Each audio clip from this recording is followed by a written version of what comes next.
شامي هو مثل كل النجوم اللي بدأت معهم من كل السنوات الماضية، ودايما أنا قلت أنه كنت هيك أحس أنه هالفنانين اللي كان اليوم هن كبار على الساحة أنه بده يكون لهم مكان كتير كبيرة.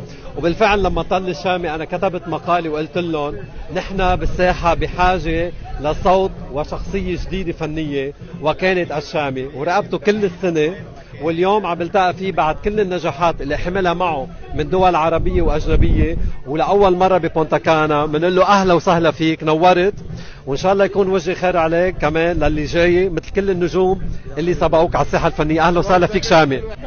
حبيبي أنت كيف كانت السفرة؟ لا ميسرة الحمد لله.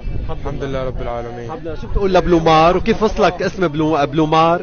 لا وسمعت فيه وحبيت أنا أكون مع هالنجوم الكبار اللي بيطلوا فيه.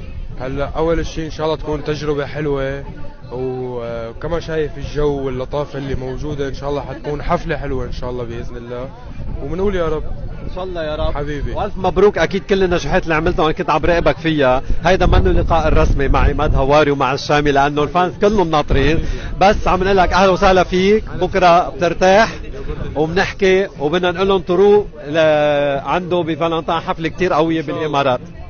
حب وحنان قد الدنيا. حبيبي انت.